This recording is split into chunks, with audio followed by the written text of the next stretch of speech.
Hello students, my name is Shifali Agarwal. Welcome back to my channel. So आज हम करेंगे chapter number 4 in the kingdoms of fools of class 9th moments book English.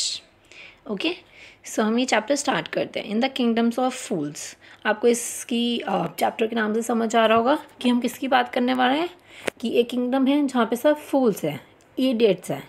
ठीक है, तो यहाँ पे क्वेश्चन दे रखा है, it is believed that the fools are so dangerous that only very wise people can manage them. We are not fools in this story. What happens to them? So इसमें बोला गया है कि फूल्स लोग जो होते हैं वो बहुत ज़्यादा डेंजरस होते हैं और कुछ ही पीपल जो होते हैं उन्हें मैनेज कर पाते हैं, उनको हैंडल कर पाते हैं। तो इस स्टोरी में कौन से फूल्स की बात की गई है कि कौन है फूल और उनके साथ क्या होता है, क्या करते हैं वो, तो इन सब के बारे में हम बात करेंगे। ठीक है, तो हम स्टार्ट करते हैं फर्स्ट पैरा से। In the kingdom of fools, both the king and the ministers were idiot. एक kingdom of fool है जहाँ के ministers और king वो दोनों ही idiot है। idiot मतलब not so intelligent, वो बिल्कुल intelligent नहीं है, वो बेवकूफ़ है। They do not want to run things like other king. वो अपने kingdom को other king मतलब और जो राजा वगैरह थे उनकी तरह वो नहीं चलाना चाहते थे। वो सोचते थे कि हम कुछ अलग तरीके से अपना kingdom को चलाएंगे। So they decided to change night into day and day into night. तो उन्होंने डिसाइड किया कि वो रात को दिन बना देंगे और दिन को रात बना देंगे, वो चेंज कर देंगे। They order that everyone should awake at night. उन्होंने दोनों ने ऑर्डर किया, किंग ने ऑर्डर किया कि सब रात को जगेंगे। टिल देयर फील्ड्स, टिल का मतलब होता है to cultivate land for farming. Farming जो करते हैं वो रात में करेंगे, अपना जो बिजनेसेस चलाने हैं वो सब रात में करेंगे। Run their businesses only after dark and go to bed as soon as the sun came up. और हम बेड पे कब जाएंगे, जब सन ऊपर आ जाएगा। तो ये किंग ने ऑर्डर दिया सबको। Anyone who disobeyed will be punished with death. अगर किसी ने भी किंग का कहना नहीं माना तो उसको पनिशमेंट मिलेगी, और पनिशमेंट क्या होगी, डेथ होगी। वो people did as they were told for the fear of death. वहाँ के सारे लोगों ने, पूरे किंगडम के लोगों ने उनका कहना माना। किंग का क्यों कहना माना, क्योंकि उन्हें डर था कि उन्हें पनिशमेंट ना मिल जाए, क्योंकि मरने से तो सबको ही डर लगता है, तो इसीलिए उन्होंने किंग का कहना मान लिया। The king and the ministers were delighted at the success of their project. जो किंग और मिनिस्टर हैं वो सब बहुत ही ज़्यादा खुश थे कि उन्होंने जो फैसला लिया है कि रात में हम सारा काम करेंगे और दिन में सोएंगे, और मतलब चेंज करने का जो फैसला लिया है वो सक्सेस हो रहा है क्योंकि लोग उनकी बात मान रहे हैं। One day a guru and his disciple around in the city. एक दिन ना एक गुरु का मतलब होता है सेंट, जो रिलीजियस प्रैक्टिसेस वगैरह करते हैं ना वो, और उनका डिसिपल कौन होता है, जो उनका शिष्य है, वो सिटी में आते हैं। वो ये देखते हैं कि it was a beautiful city, ये बहुत ही ज़्यादा ब्यूटिफुल सिटी है। It was broad daylight but there was no one about. उन्होंने देखा कि ये बहुत ही ज़्यादा ब्यूटीफुल सिटी है, लेकिन इतनी ज़्यादा सुबह हो रही है, सूरज निकला हुआ है, पर कोई है ही नहीं, पूरी सिटी में कोई है ही नहीं, कोई दिख ही नहीं रहा। क्यों नहीं दिख रहा, क्योंकि वो सब किंग का ऑर्डर मान रहे हैं। Everyone was asleep, not a mouse steering. सब लोग सो रहे हैं, इवन अ माउस स्टेरिंग का मतलब क्या होता है कि मूविंग अराउंड। एक चूहा भी घूमता हुआ नहीं नज़र आ रहा, क्योंकि सब सो रहे हैं। Even the cattle had been taught to sleep by day. Even वहाँ पे जितने भी एनिमल्स थे, गोट, बफेलोज वगैरह, वो सारे ही सो रहे थे दिन में ही। The two stranger was amazed by what they saw around them and wandered around town till evening. वो दोनों ही ये बहुत ही ज़्यादा शॉक्ड थे, बहुत ही ज़्यादा सरप्राइज थे। अमेज्ड का मतलब होता है शॉक्ड एंड सरप्राइज्ड। वो दोनों ही बहुत ज़्यादा शॉक्ड और सरप्राइज थे कि पूरे टाउन में कोई दिख क्यों नहीं रहा, और वो पूरा जो सिटी है, टाउन है, वो घूमते रहे जब तक इवनिंग नहीं होगी। और जैसी ही इवनिंग हुई, when suddenly the whole town woke up, पूरा ही टाउन उठ गया है इवनिंग होते ही, and went about its nightly business, और सब अपना बिजनेस करने लग गए। तो उनकी सिटी में ये दोनों लोग आए हुए थे, तो इन्होंने देखा, बहुत शॉक थे, सरप्राइज थे, और इवनिंग होते ही सब लोग उठ गए। The two man were hungry. ये दोनों ही बहुत ही ज़्यादा हंग्री थी, उन्हें बहुत ही ज़्यादा भूख लगी थी। Now that the shops were open, अब शॉप्स खुल गई थी, तो they want to buy some groceries. अब उनको कुछ खाने के लिए ख़रीदना था जिससे वो बनाए और खाए। To their astonishment they found that everything cost the same a single Duddu. अब उन्होंने क्या देखा, उन्होंने ये फाउंड किया कि सबका जो प्राइस था, मतलब फ्रूट्स हो वेजिटेबल हो सब कुछ, सबका प्राइस जो था वो एक सिंगल प्राइस था, मतलब सबका प्राइस सेम था।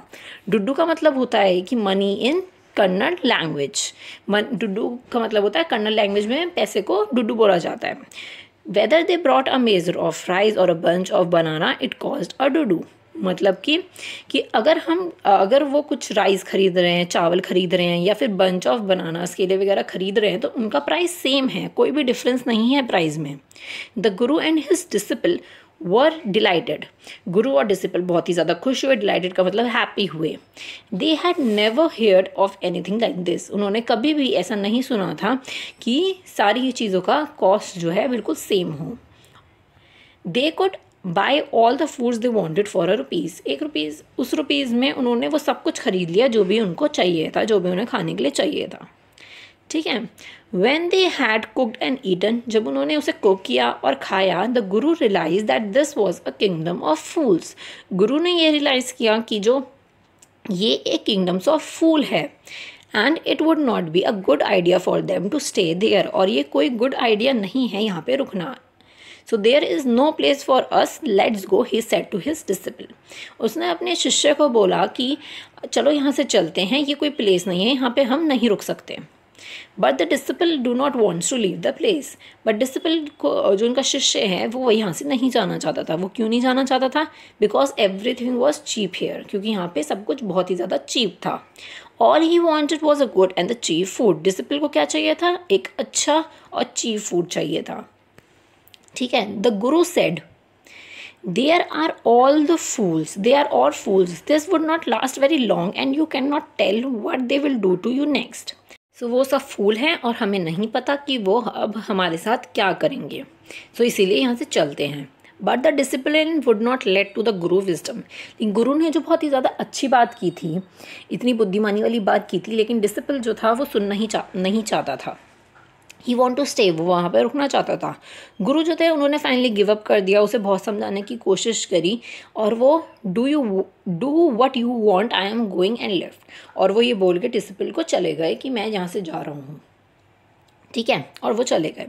The disciple stay on eat his fill every day.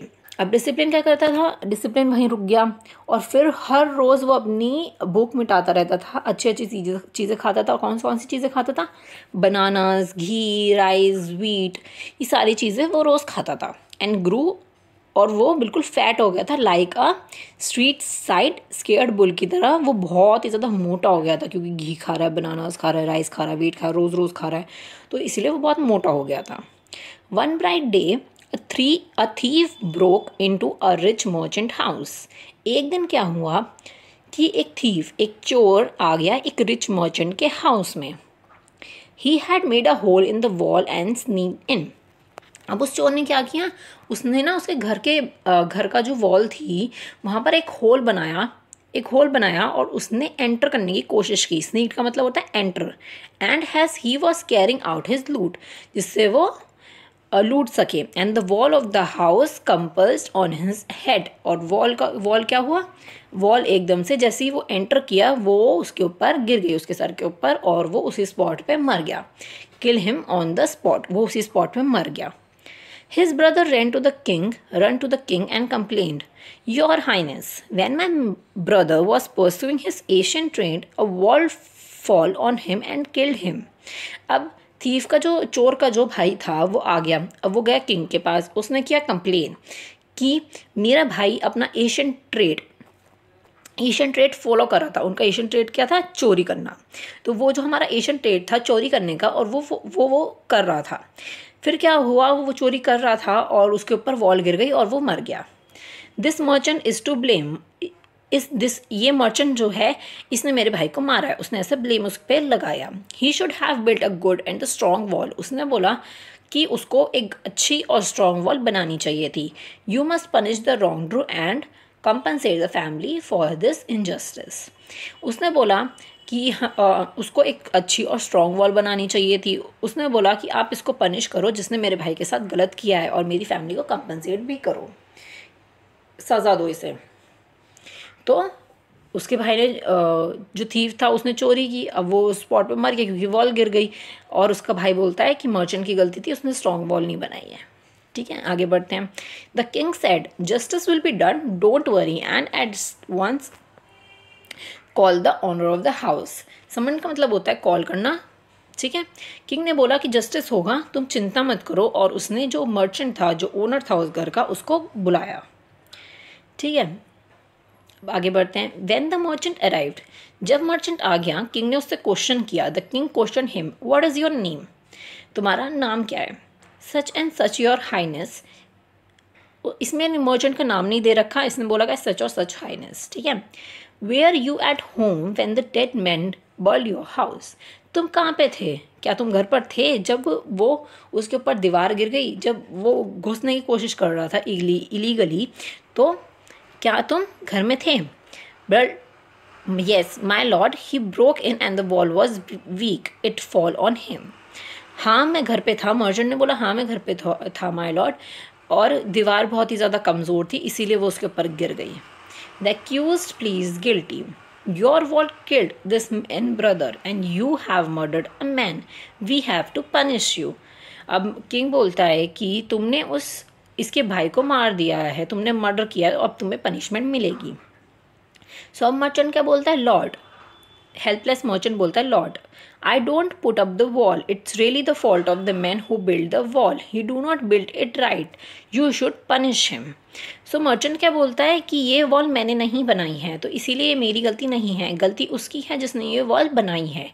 He do not build it right, उसने ये वॉल सही नहीं बनाई है, आपको उसको पनिश करना चाहिए जिसने ये वॉल बनाई है।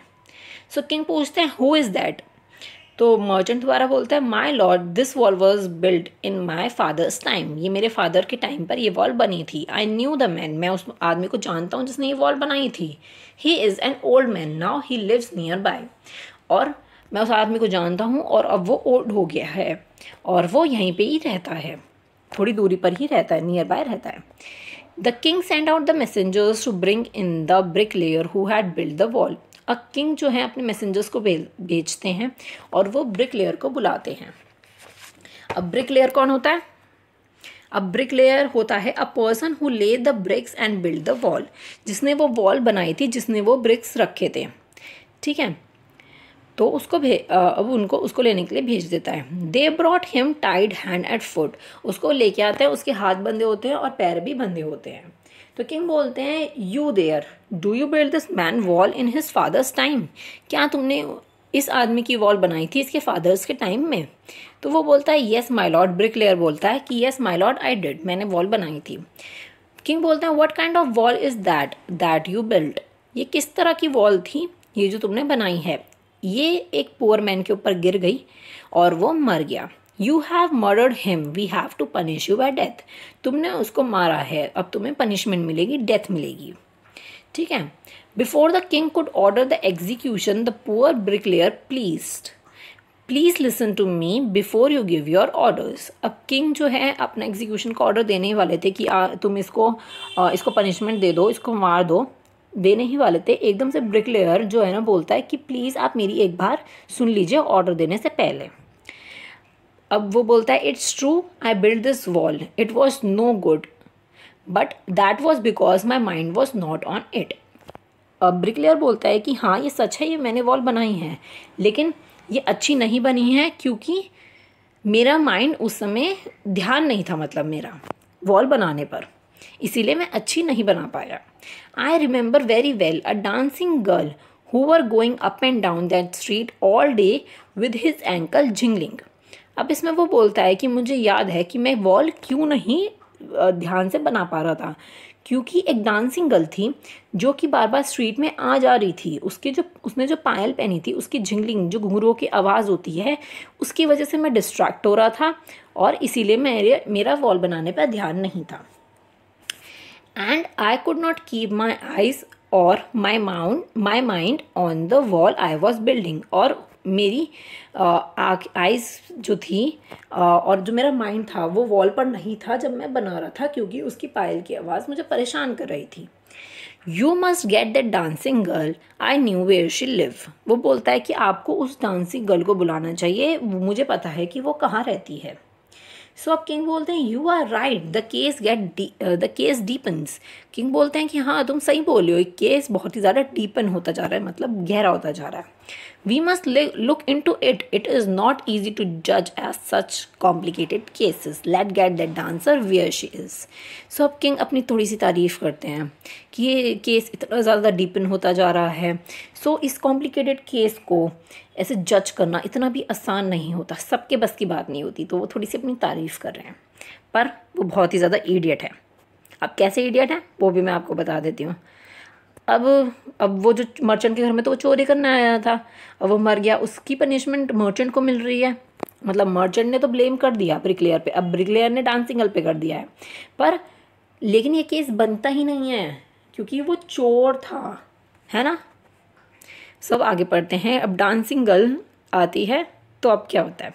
The dancing girl, now an old women, come trembling to the court. अब डांसिंग गर्ल आती है, अब वो भी बहुत ही ज़्यादा ओल्ड हो चुकी है क्योंकि ये बहुत ही पुरानी बात है। अब वो आती है कोर्ट में। कैसे आती है, मतलब जैसे थोड़े से ओल्ड लोग जो होते हैं वो थोड़ा सा कपाते हुए आते हैं ना, बिल्कुल वो वैसे आते हैं क्योंकि वो बहुत ज़्यादा ओल्ड हो चुकी है। डिड यू, अब किंग पूछते हैं, did you walk up and down that street many years ago while this poor man was building a wall, do you see him. King पूछते हैं तुम क्या उस दिन स्ट्रीट में अप एंड डाउन कर रही थी बहुत साल पहले जब ये पुअर मैन जो है बिल्डिंग बना रहा था, क्या तुमने इसे देखा था। अब किंग जिस पे से ब्लेम हटता जाता है उसको पुअर मैन बोलते हुए जाते हैं क्योंकि उनको लगता है कि वो इनोसेंट है, तो इसीलिए वो पुअर मैन को डांसिंग गर्ल से पूछते हैं कि इस पुअर मैन को तुमने बिल्डिंग बनाते हुए देखा था। तो अब डांसिंग गर्ल बोलती है yes my Lord, I remember it very well. Yes, वो बोलती है कि हाँ मुझे याद है। So you did walk up and down with your ankle jingling, you were young and you distracted him, so he built a bad wall. सब king बोलते हैं कि तुम उस दिन अप एंड डाउन कर रही थी स्ट्रीट में और तुमने जो पायल रखी थी उसकी आवाज़ से, और तुम उस टाइम पर यंग भी थी, तो तुमने उन्हें डिस्ट्रैक्ट कर दिया, ब्रिकलेयर को डिस्ट्रैक्ट कर दिया और उसने एक बैड वॉल बनाई। तो अब ये किंग बोलते हैं। अब आगे है, it has fallen on the poor Bagler and killed him. अब किंग बोलते हैं कि वो वॉल जो है, जो ब्रिकलेयर ने बैड वॉल बनाई, अब वो गिर गई है एक पुअर बैगलर पे और वो मर गया है। बैगलर का मतलब क्या होता है, जो कि बिल्डिंग में इलीगली एंटर कर रहा था, ठीक है। You have killed an innocent man, तुमने एक इनोसेंट को मारा है, अब तुम्हें पनिशमेंट मिलेगी, you will have to be punished. So ये किंग बोलते हैं डांसिंग गर्ल से। She thought for a minute and said, वो डांसिंग गर्ल थोड़ी देर 2 मिनट के लिए सोचती है और फिर वो बोलती है, my lord wait, my lord रुक जाइए, I know now why I was walking up and down that street. Dancing girl बोलती है कि हाँ मुझे याद आया कि मैं उस दिन अप एंड डाउन क्यों कर रही थी स्ट्रीट में, आ जा क्यों रही थी बार बार।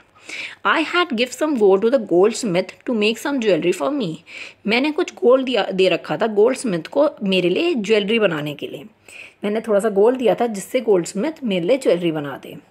ही was a very lazy scoundrel, scoundrel का मतलब क्या होता है, अ डिसऑनेस्ट पर्सन। और वो जो गोल्ड स्मिथ था, डांसिंग गर्ल बोलती है, वो जो गोल्ड स्मिथ था वो बहुत ही ज़्यादा लेजी था और डिसऑनेस्ट पर्सन था। He made so many excuses, said he would give it now and he would give it then and so on all day. So dancing girl बोलती है कि उसने, गोल्ड स्मिथ ने बहुत सारे एक्सक्यूजेस दिए मुझे कि ज्वेलरी अब बन जाएगी, अब बन जाएगी, अब बन जाएगी, और पूरे दिन वो यही करता रहा, और लेकिन उसने मुझे मेरी ज्वेलरी नहीं दी, और इसी वजह से मैं बार बार अप एंड डाउन कर रही थी स्ट्रीट में। He made me walk up and down to his house dozens time, उसने बोला मैं बहुत बार आई गई उसके घर पर, डजन्स टाइम लिखा है, बहुत ज़्यादा बार आई गई थी मैं उसके घर पर। That was when this bricklayer saw me, जब इस ब्रिकलेयर ने मुझे देखा था। It's not my fault my lord, it's the damned gold smith fault. So अब डांसिंग गर्ल बोलती है कि ये इसमें मेरा कोई फॉल्ट नहीं है कि मैं बार बार स्ट्रीट में अप एंड डाउन कर रही थी, ये गोल्डस्मिथ की गलती है, तो उसका फॉल्ट है। Poor thing, she absolutely right, thought the king, wait the evidence. So अब किंग क्या सोचते हैं कि हाँ तुम सही बोल रही हो, ये सोचते हैं और उन्हें एविडेंस मिल जाता है। We have got the real culprit at last. तो किंग बोलते हैं कि हमें रियल कल्प्रिट, एक रियल गुनहगार, जो असली गुनहगार है वो मिल गया है। Get the goldsmith whenever he is hiding at once. So अब उस गोल्डस्मिथ को ढूंढ के लाओ जहाँ पर भी वह छुपा हुआ है। The king believes search for the goldsmith who was hiding in the corner of his shop. अब किंग के जो बिलीव्स थे, मतलब बिलीव्स का मतलब होता है कि जो पुलिस वाले होते हैं, जो पुलिस का काम करते हैं, वो किंग के वो जो थे पुलिस मैन वगैरह, वो गोल्डस्मिथ की सर्च में चले जाते हैं और वो एक शॉप की कॉर्नर में छुपा हुआ था। When he heard the execution against him, he had his own story to tell. अब क्या हुआ कि जब उसे पता चला इस सब के बारे में, तो उसने अपनी ही एक स्टोरी बनानी चालू कर दी। अब ये सोचते हैं कि स्टार्टिंग से लेकर अब तक क्या हुआ। सबसे पहले गुरु और डिसिपल की बात थी कि वो दोनों आए, डिसिपल रुक गया। फिर उसके बाद एक थीफ ने चोरी की मर्चेंट के हाउस में, मर्चेंट ने ब्लेम लगाया ब्रिकलेयर पे, ब्रिकलेयर ने ब्लेम लगाया डांसिंग गर्ल पे, अब डांसिंग गर्ल ने ब्लेम लगाया है गोल्डस्मिथ पर। अब आगे देखते हैं गोल्डस्मिथ किस पर ब्लेम लगाने वाला है, वो भी किसी पर ब्लेम लगाएगा। तो अब आगे पढ़ते हैं। माई लॉर्ड ही सेड, अब जो गोल्डस्मिथ था वो बोलता है my lord I am a poor goldsmith, मैं एक पुअर गोल्डस्मिथ हूँ। It is true I made this dancers comes many time to my door. हाँ ये सच है कि ये जो डांसर है बहुत बार मेरे घर पर आई गई थी उस दिन। आई गेव हर एक्सक्यूजेज, मैंने एक्सक्यूजेज भी दिए थे बहुत सारे, लेकिन मैंने क्यों दिए थे? Because I could not finish making his jewellery before I finish the rich merchant order. मैं वो जो उसकी ज्वेलरी क्यों नहीं फिनिश कर पाया? क्योंकि एक रिच मर्चेंट का ऑर्डर जो था मुझे पहले वो फिनिश करना था। They had a wedding coming and they would not wait, you know how impatient rich man are. वो बोलता है कि मुझे पहले रिच मर्चेंट का ऑर्डर पूरा करना था क्योंकि उनके घर पे वेडिंग थी और वो वेट नहीं कर सकते थे। आपको तो पता है कि रिच मैन कितने इम्पेशेंस होते हैं, उनके अंदर पेशेंस नाम की तो चीज़ ही नहीं होती। तो ऐसा बोलते हैं गोल्डस्मिथ। अब किंग पूछता है who is this rich merchant who capped you from finish this poor women jewellery, made her walk up and down, which distract this bricklayer, which make a mess of the wall. अब king क्या बोलते हैं, ये rich merchant है कौन जिसने तुम्हें इस पुअर वुमेन की ज्वेलरी बनाने से रोका, इसे बार बार अप एंड डाउन करवाया, उसने फिर डांसिंग गर्ल ने डिस्ट्रैक्ट किया ब्रिकलेयर को, जिससे उसकी वॉल ख़राब हो गई, which has now fallen on an innocent man and killed him, can you name him. अब जो वॉल है ब्रिकलेयर ने वो वॉल बहुत ही ज़्यादा बुरी बनाई, जिसकी वजह से वो एक इनोसेंट मैन के ऊपर गिर गई और वो मर गया। अब उस मर्चेंट का नाम बताओ। अब इसमें इनोसेंट मैन बोला जा रहा है थीफ को, कि वो बहुत ही ज़्यादा इनोसेंट है और वो वॉल के नीचे जाके मर गया, लेकिन वो उसको पनिशमेंट मिलनी चाहिए थी ना अगर वो जिंदा होता तो। बट ये केस बनता ही नहीं है, पर ये किंगडम्स ऑफ फूल्स है, तो यहाँ पे कहीं कभी भी कुछ भी हो सकता है। तो आगे बढ़ते हैं स्टोरी। तो अब किंग पूछते हैं कि उस गोल्डस्मिथ का नाम बताओ। The goldsmith name the merchant and he was none other than the original owner of the house whose wall had fallen. अब आती है वापस उसी मर्चेंट पे बात आ जाती है। ये वो ही गोल्डस्मिथ नाम लेता है उसी मर्चेंट का जो एक्चुअली जिसकी वॉल गिरी थी उस चोर के ऊपर, the original owner of the house. ठीक है। Now justice had made full circle through the king back to the merchant. अब पूरा एक सर्कल बन जाता है जो कि किंग के सामने आता है और फिर दोबारा से वो मर्चेंट पे ही आ जाता है कि मर्चेंट ही रियल कल्प्रिट है। ठीक है। तो फुल सर्कल कैसे बना? पहले मैंने आपको बताया कि मर्चेंट ने नाम लिया ब्रिकलेयर का, ब्रिकलेयर ने नाम लिया डांसिंग गर्ल का, डांसिंग गर्ल ने नाम लिया गोल्डस्मिथ का, अब गोल्डस्मिथ ने नाम लिया, दोबारा उसी मर्चेंट पे एक सर्कल बन चुका है, तो अब उसी पे नाम आ चुका है। ठीक है। अब आगे पढ़ते हैं। When he was rudely summoned back to the court, he heard crying, "It was not me, but my father who ordered the jewelry. He died. I am the innocent." अब मर्चेंट को जब वो दोबारा लेकर आते हैं, बहुत रूडली लेकर आते हैं जब कोर्ट के अंदर, तो वो रो रो के बोलता है कि इट वॉज नॉट मी, ये मैं नहीं था, मेरे फादर ने वो ज्वेलरी ऑर्डर की थी, अब वो नहीं है और मैं इनोसेंट हूँ। तो ये बोलता है merchant. But the king consulted his minister and ruled decisively, "It's true, your father is the true murderer." अब किंग ना अपने मिनिस्टर्स के साथ ना कंसल्ट करते हैं कि एक्चुअली में क्या है, मतलब डिसीजन लेते हैं। और उसके फादर जो हैं वो बोलते हैं कि हाँ तुम्हारे फादर ही एक मर्डरर हैं, वो ट्रू मर्डरर हैं। फिर आगे बोलते हैं he died but somebody must be punished in his place. वो बोलते हैं कि हाँ वो मर चुके हैं बट उनकी प्लेस पे किसी ना किसी को पनिशमेंट तो मिलेगी। You have inherited everything from that criminal fathers of yours. तुम्हें जायदाद, जैसे बच्चों को जायदाद वगैरह मिलती है अपने अपने डैड की, तो उसी तरह किंग बोलते हैं कि तुम्हें अपने क्रिमिनल फादर की सब कुछ मिला है, his richness as well as his sense. तो वो बोलते हैं उनके फादर को तो क्रिमिनल ठहरा दिया उन्होंने, जबकि वो इस दुनिया में नहीं है, उनके फादर को, मर्चेंट के फादर को क्रिमिनल बना दिया। और उसकी तुम्हें सारे दौलत वगैरह सब कुछ मिली है, तो तुम्हें ही पनिशमेंट मिलेगी। I knew at once even when I first set eyes on you that you will be at the root of his horrible crime, you must die. So king बोलते हैं कि जब मैंने तुम्हें पहली बार देखा था, जब पहली बार ये केस आया था, तो पहले ही मुझे लग रहा था कि इस हॉरिबल क्राइम की तुम ही जड़ो, तुम्हें ही मरना होगा। तो किंग अब इसको एक हॉरिबल क्राइम साबित कर देते हैं और बोलते हैं मर्चेंट को कि तुम्हें ही मरना होगा। अब आगे क्या होता है, उन्होंने डिसीजन सुना दिया कि मर्चेंट को मरना होगा। And he ordered a new stake to be made ready for execution. अब उन्होंने ऑर्डर दिया है किंग ने कि तुम एक न्यू स्टेक बनाओ जिससे हम मर्डर कर सके, मतलब पनिशमेंट दे सके मर्चेंट को।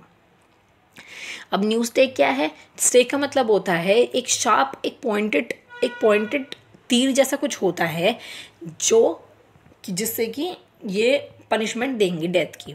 तो एक पॉइंटेड स्टेक को बनाया गया।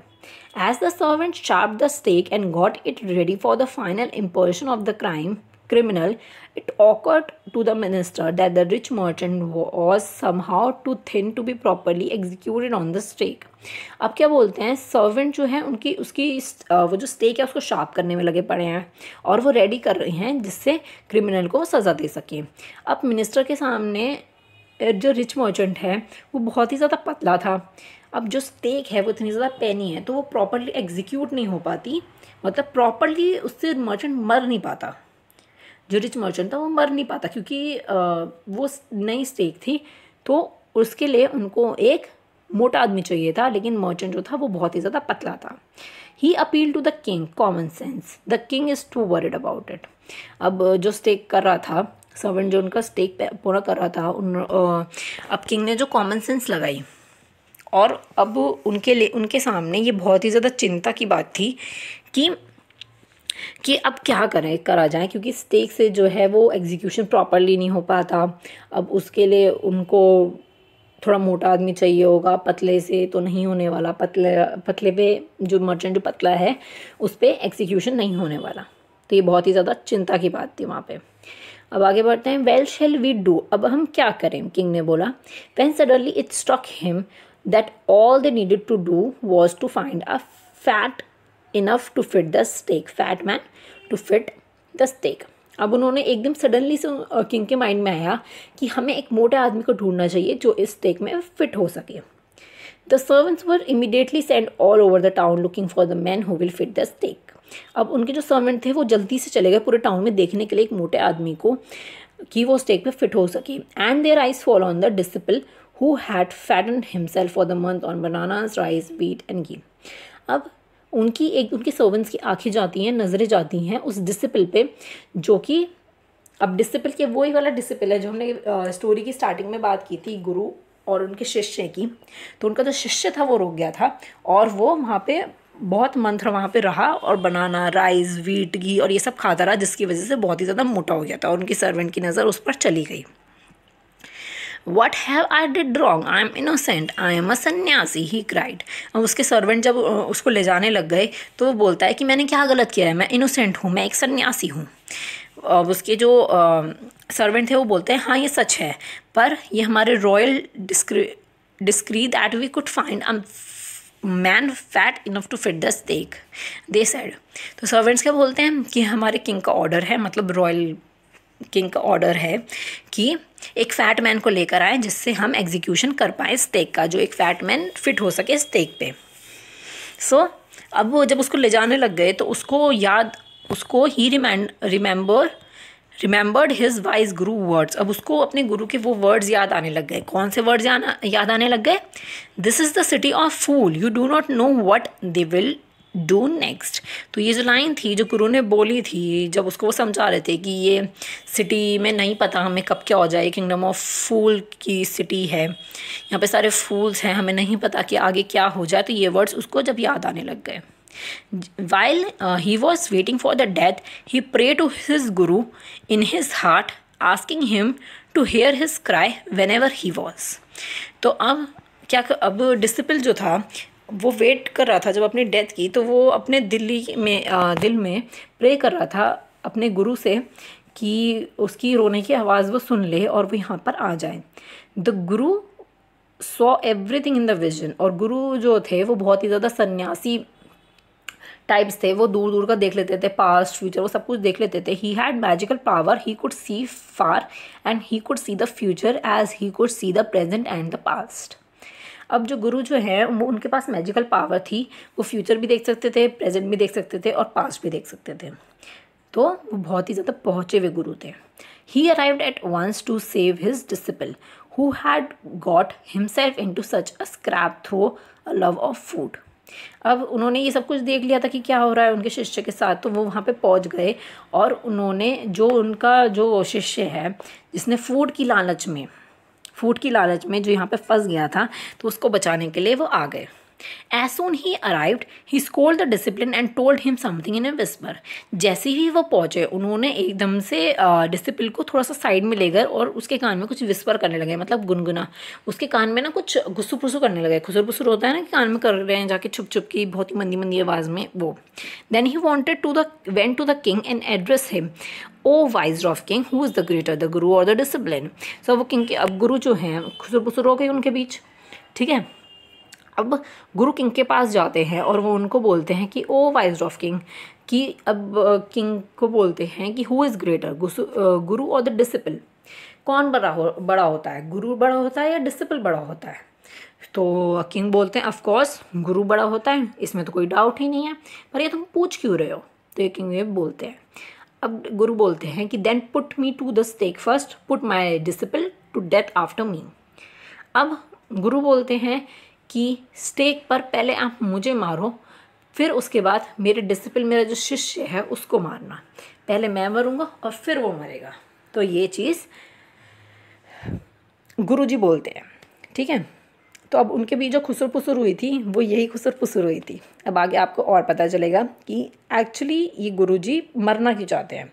When the disciple heard this he understood and began to clamour me first, you brought me here first, put me dead first, not him.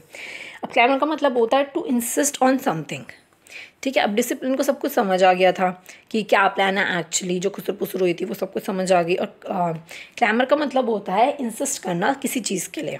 तो अब वो इंसिस्ट करने लग जाता है डिसिप्लिन कि मी फर्स्ट, पहले मैं जाऊँगा, कि आप पहले मुझे मारो, पुट मी फर्स्ट एंड फिर उसके बाद इनको मारना। अब the guru and the discipline now got into a fight about who should go first. अब गुरु और डिसिपल जो है दोनों ही फाइट करने लगे कि पहले मैं जाऊंगा, वो दोनों ही फाइट करने लग गए। The king was puzzled by his behaviour, king बहुत ही ज़्यादा कन्फ्यूज हो गए कि हो क्या रहा है, दोनों ही मरना चाहते हैं। उन्होंने गुरु से पूछा, why do you want to die, तुम मरना क्यों चाहते हो? We choose him because we need a fat man for this stake. अब किंग बोलते हैं कि तुम मरना क्यों चाहते हो? हमने डिसिपल को इसलिए चूज़ किया था क्योंकि वो बहुत ही ज़्यादा मोटा है, हमें स्टेक के लिए मोटा मैन चाहिए था, फैट मैन चाहिए था, तो हमने इसीलिए चूज़ किया था। सो अब गुरु बोलते हैं you should not ask me such question, put me to death first, reply the गुरु।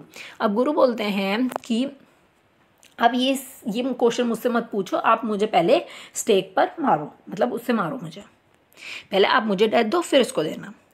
सो अब किंग पूछते हैं why, there is some mystery here. वो बोलते हैं यहाँ पे कोई मिस्ट्री है। As a wise man you must make me understand, अब तुम्हें मुझे ये चीज़ समझानी होगी कि इसमें क्या मिस्ट्री है कि तुम दोनों ही मरना चाहते हो।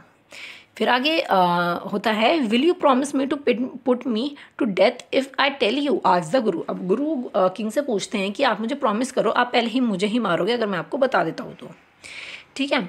तो अब किंग बोलते हैं कि अपने वर्ड्स दे देते हैं वो, मतलब अपने वर्ड्स बोलना होता है ना कि प्रॉमिस कर देना। The Guru took him aside, मतलब गुरु अब उन्होंने, किंग ने वर्ड दे दिया कि हाँ मैं पहले तुम्हें ही मारूंगा, लेकिन तुम मुझे बता दो मिस्ट्री के बारे में कि क्या है इसमें मिस्ट्री, तुम तो नहीं क्यों मरना चाहते हो। तब गुरु जो है वो किंग को साइड में लेके जाते हैं और जो है ना कुछ वही विस्पर करते हैं और वो क्या बोलते हैं, do know why we want to die right now the two of us, क्या तुम्हें पता है कि हम एक साथ ही क्यों मरना चाहते हैं। We have been all over the world but we have never found a city like this or a king like you. गुरु बोलते हैं किंग को कि हमने पूरा वर्ल्ड घूम लिया लेकिन ऐसी सिटी और ऐसे किंग मैंने आज तक नहीं देखे। That stake is the stake of a god of justice. अब वो बोलते हैं कि जो स्टेक है जिससे आप पनिशमेंट देने वाले हो ये एक गॉड ऑफ जस्टिस है, गॉड का इंसाफ वाली स्टेक है। सो गुरु बोलते हैं इट्स न्यू, ये नहीं है, it has never had a criminal on it, इस पर आज तक किसी भी क्रिमिनल को पनिशमेंट नहीं मिली है। Whoever die on the first will be reborn as the king of the country। अब जो भी पहले मरेगा इस स्टेक से, जो कि गॉड ऑफ जस्टिस की स्टेक है, तो वो दोबारा पैदा होगा, इस कंट्री का किंग बनेगा वो। And whoever goes next will be the future minister of this city। अब गुरु बोलते हैं कि मेरे जो फर्स्ट नंबर पे जो बनेगा वो किंग होगा, जो मरेगा वो किंग होगा बनेगा अगले जन्म में, और जो सेकंड नंबर पे बनेगा वो फ्यूचर मिनिस्टर बनेगा इस कंट्री का।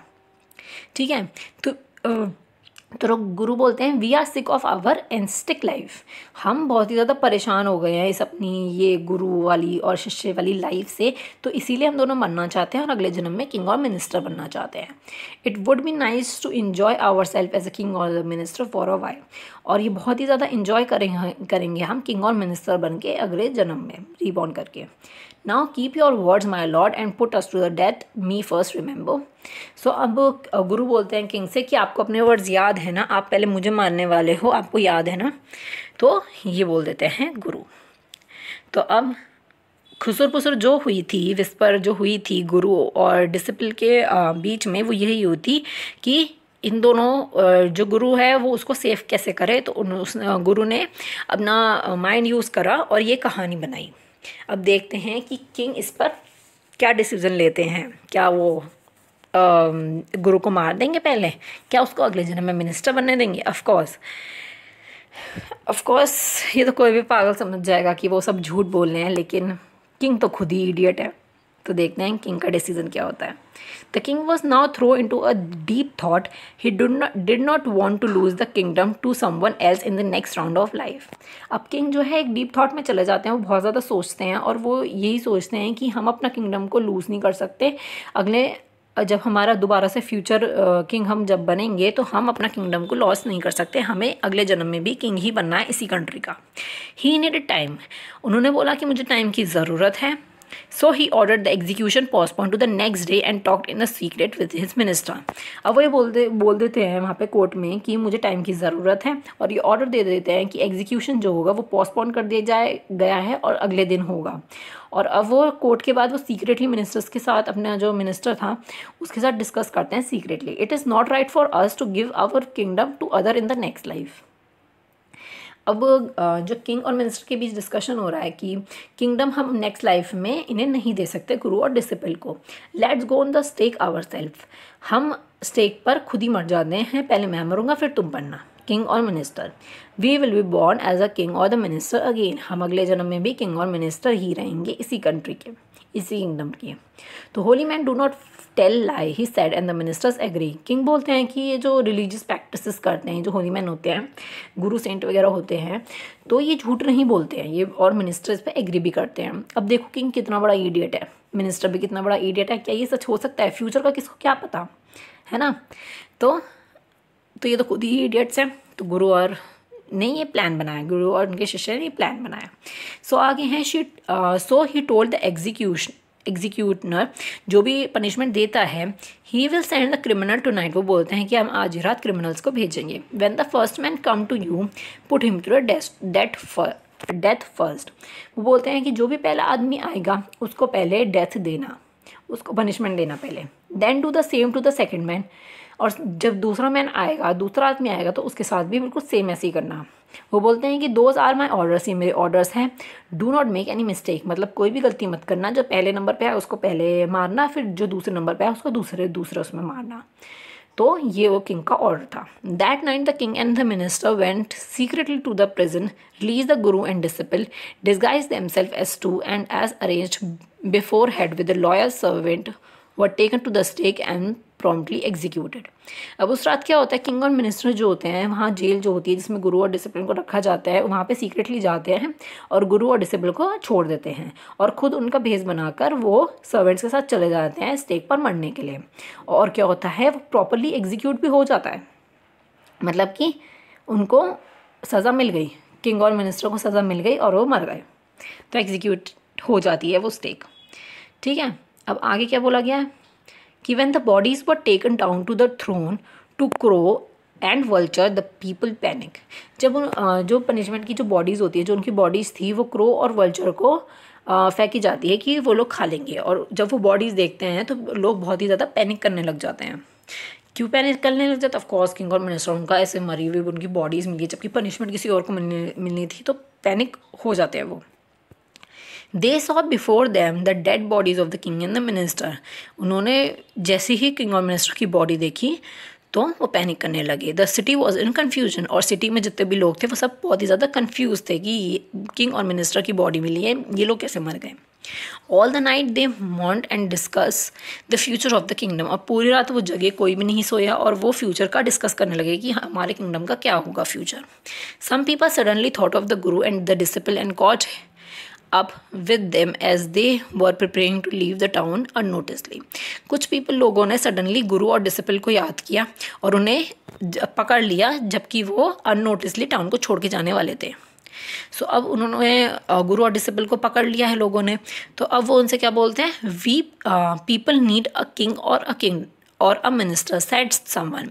उसमें से कोई सा एक बंदा बोलता है, उन सारे किंगडम के लोगों में से एक बंदा बोलता है कि हमें किंग और मिनिस्टर की ज़रूरत है, और सब उसके साथ एग्री भी करते हैं। Others agree, they back the guru and the disciple to be their king and the minister. सब उनसे उनके आगे हाथ जोड़ते हैं कि आप हमारे किंग और मिनिस्टर बन जाओ। It did not take many argument to pursue the disciple but it's took longer to pursue the king. अब बहुत ही ज़्यादा अब डिसिपल जो था उसने तो कोई आर्गूमेंट किया नहीं, क्योंकि उसको तो बड़ा मज़ा आएगा मिनिस्टर बन के। बट जो गुरु थे उन्होंने थोड़ा सोचा, थोड़ी देर तक सोचा। They finally agreed to rule the kingdom of the foolish king and the silly minister on the condition that they could change all the old rules। अब फिर बहुत ज़्यादा सोचने के बाद गुरु भी मान रहे कि वो किंगडम के राजा बनेंगे, ठीक है। लेकिन उनकी कोई एक कंडीशन थी कि वो जितने भी पुराने लॉस थे डे नाइट वाला और सबका एक ही प्राइस होगा सारी चीज़ों का, तो वो ओल्ड रूल्स जो थे वो बदलना चाहते थे। उनकी एक कंडीशन थी जो लोगों के सामने उन्होंने रखी। From then on night will be again be night and the day would again be day. उनका रूल यही था, उनका लॉ यही था कि जो पुराना लॉ था कि नाइट को दिन बनाएंगे और दिन को रात बनाएंगे, तो ये रूल वो चेंज करके दोबारा से वही करना चाहते थे कि रात रात ही रहेगी और दिन दिन ही रहेगा, जो काम होगा वो दिन में होगा, रात में सब सोएंगे। And you could not get nothing for the do it become like any other places के तरह सबका एक अलग अलग प्राइस होगा, मतलब फ्रूट्स का अलग प्राइस होगा, वेजिटेबल का अलग प्राइस होगा, जो वीट राइस वगैरह होते हैं इन सबके अलग प्राइजेज होंगे। तो उनके ये 2 रूल थे और सब लोग मान गए और पहले से ही जैसे नॉर्मल एक किंगडम होता है वैसे हो गया, ठीक है। तो यहाँ पे ये स्टोरी होती है फिनिश्ड। और ये लिखी किसने है, अ कन्नड़ फोक टेलर फ्रॉम A.K. रामानुजन ने ये स्टोरी लिखी है। फोक टेल्स फ्रॉम इंडिया, मतलब इनकी बहुत सारी एक स्टोरीज़ की बुक थी जिसमें से एक छोटी सी स्टोरी ये उठाई गई है, जिसमें इसमें इंक्लूड किया गया है। अब इसमें यही बोला गया है इसमें यही बोला गया है कि इसमें ये बताया गया है कि जो मिनिस्टर और जो किंग थे वो बहुत ही ज़्यादा फूल थे, और वो उसमें क्या क्या हुआ, कैसे कैसे किसने किस पर ब्लेम डाला, और आखिर में गुरु और डिसिपल जो हैं वो किंग और मिनिस्टर बन गए, और सब कुछ वो किंगडम ऑफ फूल जो था अब वो किंगडम ऑफ इंटेलिजेंट हो गया होगा, मतलब जैसे नॉर्मल किंगडम्स होते हैं वैसे ही हो गया होगा। तो यही थी पूरी स्टोरी। सो आई होप आपको ये स्टोरी पसंद आई होगी, आपको मेरे पढ़ाने का स्टाइल भी पसंद आ रहा होगा। अगर आपको कोई भी डाउट होता है तो आप मुझे कमेंट सेक्शन में बताना, और मुझे सब्सक्राइब करना मत भूलना इस चैनल को, और लाइक भी कर देना, शेयर भी कर देना, और कमेंट ज़रूर करना। Okay, so thank you so much, bye bye.